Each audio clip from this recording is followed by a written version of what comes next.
আপোনাৰ কিতাপক আপুনি paper bag, ই book, audio' book আৰু বিভিন্ন ধৰণৰ ৰূপত আপুনি বনাব পাৰে।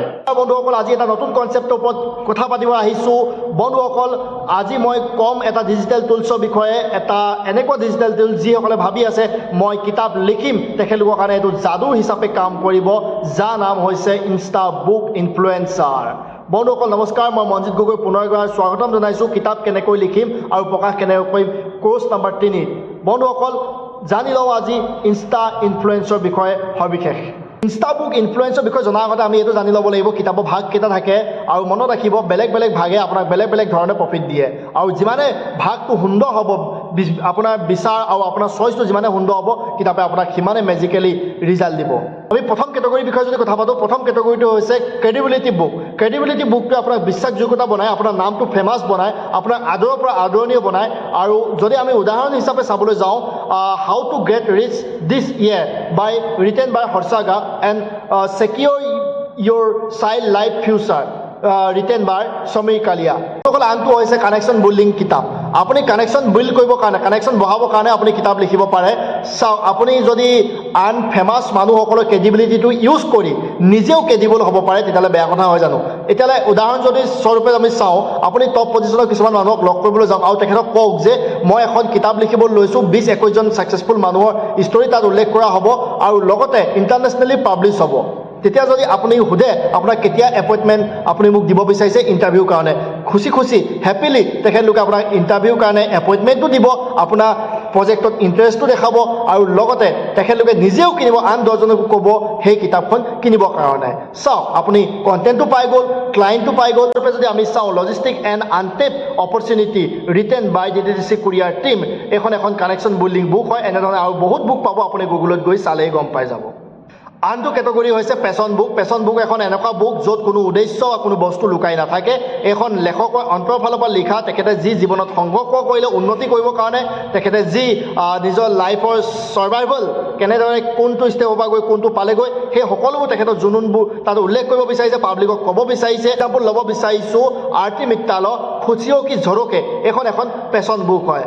আমি প্ৰায়ে বিচাৰোঁ পেচনটো আমাৰ জীৱনত প্ৰফেশ্যন হওক, আৰু পেচন আৰু প্ৰফেশ্যন দুইটা লগ লাগি বিজনেছ হ'ব। আৰু চাওক, ক্ৰেডিবিলিটি আৰু পেচনক লগ লাগি এখন ভাল কিতাপ লিখিছে লাইফ বিয়ণ্ড ফিয়াৰ্ছ।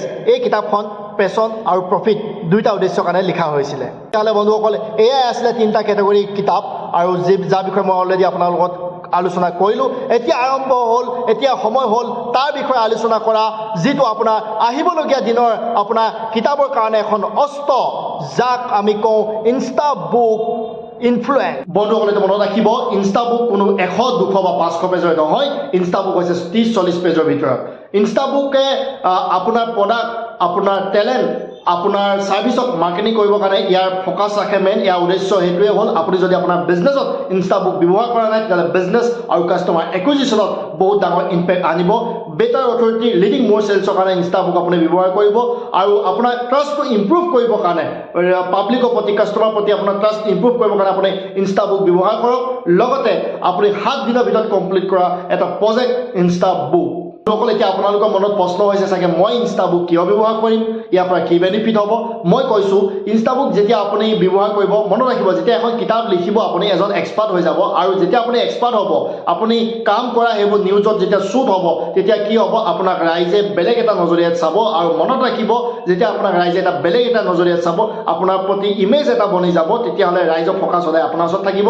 2 নম্বৰ কথা আছে ট্ৰাষ্ট বিল্ডিং। আপোনাৰ ক্লাইণ্ট, আপোনাৰ ফলোৱাৰ্ছ, আপোনাৰ কাষ্টমাৰ, আপোনাৰ ষ্টুডেণ্ট সকলোতে আপোনাৰ ট্ৰাষ্ট বিল্ডিং হ'ব। যেতিয়া আপুনি এখন কিতাপ লিখিব, আপোনাক সকলোৱে বিশ্বাস কৰিবলৈ আৰম্ভ কৰিব, আপোনাক এজন এক্সপাৰ্ট হিচাপে আপোনাৰ লগত আৰু ৰিলেশ্যনশ্বিপ ভালদৰে বিল্ডিং হ'ব, আৰু সকলোৱে আপোনাক এনেকুৱা এটা ৰিলেশ্যনশ্বিপ বনাব, বিশ্বাসযোগ্য ৰিলেশ্যনশ্বিপ যাক কোৱা হয়।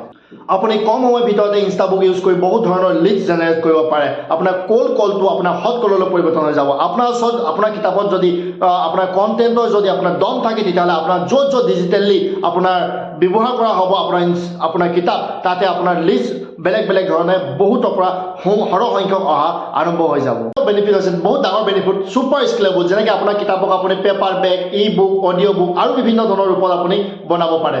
5 নম্বৰ ৰিজনটো হ'ল, আপুনি বেষ্ট চেলাৰ সংখ্যা লোকসকলৰ মাজত আহিব পাৰে, আৰু লগতে আপুনি যিখন কিতাপ বনাইছে তাৰ যিটো জাষ্টি মানে আপোনাৰ এফৰ্ট লাগিলে সেই এফৰ্টটো আপোনাৰ কাম আহিব পাৰে চাওক যেতিয়া আপোনাৰ কাষ্টমাৰ দীঘল বহুত দূৰৰ পৰা কাষ্টমাৰ যোনটো কষ্ট আছে সেইটো কমি যাব আপোনাৰ যদি কণ্টেণ্টত দম থাকে তেতিয়াহ'লে ছ'চিয়েল মিডিয়াৰ পৰা ভৰি আপোনাৰ ওচৰত কাষ্টমাৰ আহিব কমেণ্ট আহিব লাইক আহিব আৰু লাষ্টত যদি মই ক'ব বিচাৰোঁ বন্ধুসকল আপুনি নেটৱৰ্কিঙত আপোনাৰ বহুত সহায় হ'ব যিটো উদ্দেশ্য লৈ আপুনি নেটৱৰ্কিং কৰিছিলে নেটৱৰ্ক বনাইছিলে আপুনি দিয়া যদি মিটিঙলৈ যায় যদি এখন কিতাপ দি তেখেতলোকৰ মনৰ মাজত আপোনাৰ চাপটো এৰিব পাৰিব বাৰু বন্ধুসকল কেনে লাগিলে আজি ভিডিঅ'টো তাৰ কাৰণে আপোনাক লাগিব এখন কিতাপ বনাবলৈ এটা দীঘল ভিজন এটা ভাল ভিজন তেতিয়াহ'লে চিন্তা কৰক এটা ভাল টপিক ভাল কণ্টেণ্টৰ কথা বন্ধুসকল লাষ্টলৈকে ভিডিঅ'টো চোৱাৰ পৰা নাই আপোনালোক সকলোকে বহুত ধন্যবাদ আশা কৰোঁ আগলৈ ভিডিঅ'টো চাই থাকিব নেক্সট ভিডিঅ'টো আৰু কমফৰ্টেবল হ'ব আপোনালোকৰ কাৰণে শিকিবলৈ জানিবলৈ আৰু এখন কিতাপ লিখিবলৈ